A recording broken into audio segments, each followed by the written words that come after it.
I do remember very, very vividly on the Live Through This tour, well, we did a short leg opening up for 9 Inch Nails during their Fragile tour, and that was incredible. I mean, just a live show of 9 Inch Nails I remember well, and it was my first tour ever of the States, so I remembered it very, very well, of course.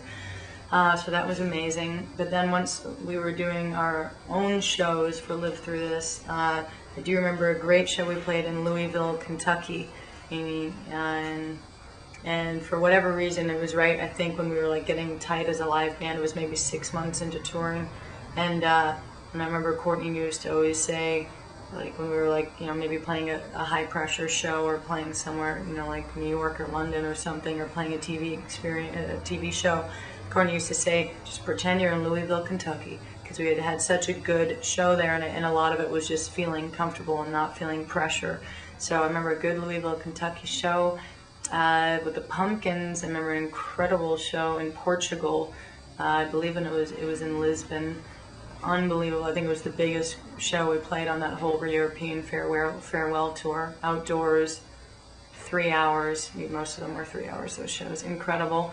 Then there was an amazing show. Oh, the last show I played with the Pumpkins. The very last show the Pumpkins played at the Metro in Chicago.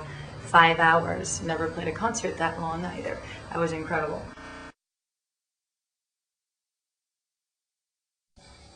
There are definitely individuals that I remember clearly that we had very specific conversations or moments, you know, in a crowd where I saw someone that really stuck out, or just like there was a moment where I was open and I saw.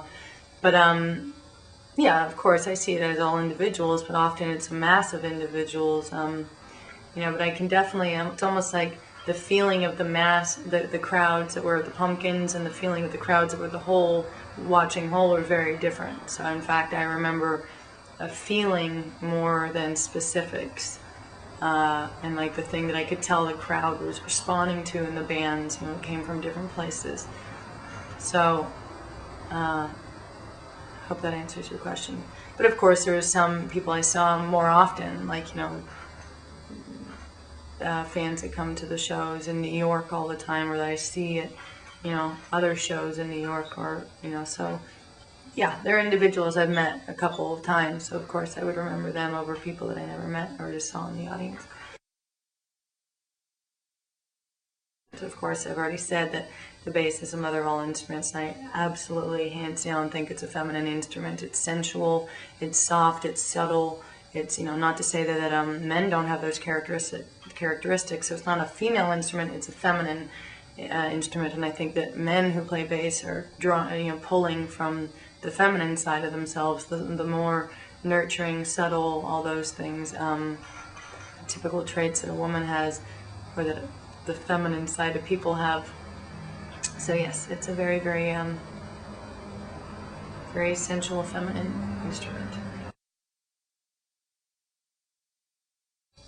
I have an ultimate aim of being a wonderful mother one day, but ultimately in my creative life, music and photography are my long-term avenues for self-expression. I hope to publish a book or two of my photography and do many a tour, many albums of my own, and otherwise just be a really good human being and a wonderful family person and good friend to people and good sister to other people, and a wonderful mother one day.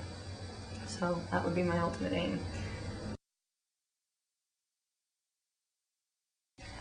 I have dreamt of having my own festival one day, especially here in Canada, where there's a Canadian festival that happens every summer that, you know, its job is to embrace Canadian rock bands as well as, you know, host other bands, and both Hole and the Smashing Pumpkins did that tour called the Edge Fest. But so I had imagined maybe one day I could, you know, incorporate my love of music into a festival. It's a good question. I hope to one day. And as for bands that aren't around any longer, I've always sort of, other than discovering the Beach Boys, in particular Pet Sounds, I generally am fascinated with bands that are around and that exist today. And that's kind of how I've always, followed music is based on what band I can go see live tomorrow is what excites me. So, although in the past year or two I have to admit that I've been sort of in hibernation making my record and I haven't had a chance to see a lot of the new bands out there. But, okay, based on the bands that I've loved in the past 10-15 years and bands that are still around, bands that are just up and coming now, if I had to have a festival this year, I would have I'd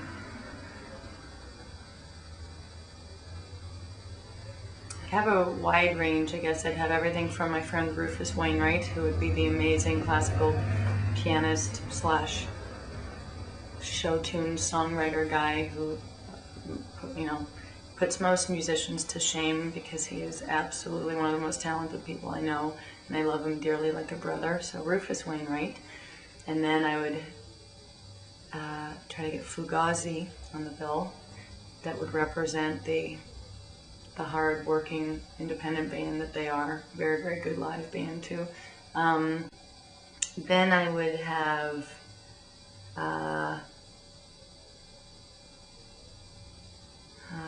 Queens of the Stone Age, of course, my all-time favorite band that I truly believe are the best band in existence right now as we speak, 2003. But actually I would give them a request, which would be that they would also have to finish the show with a Caius reunion tour, which is Nick and Josh's original band with an amazing drummer called Brant Bjork, who played on my record. So who also played in Fu Manchu and has his own band called The Operators. So I'd have Brant's band, The Operators, play, then I'd have Queens of the Stone Age play, and then I'd have them have their reunion of Caius, which they've never done, play. And then I would I guess I'd beg Brian Wilson to do a Pet Sounds set from top to bottom, because he did that tour last year where it was just playing Pet Sounds from top to bottom. So I'd have Brian Wilson doing Pet Sounds. Then, let's see, kind of brand new bands. I might get my friend James Eha's band that he just signed to his label, The Sounds, to play, because they're very exciting. I'm a huge Blondie fan, and not to belittle them and their originality, but they do sound a lot like Blondie in their heyday. So I'd have them play so that you get the crowd dancing. So that's a bunch of them, and then I'd have to go do research and discover a whole bunch of new bands and get them on the bill too. So that's that answer. Oh, I'd also like to have this System of the Down and the Deftones, just to have a lot of hard rock on there too.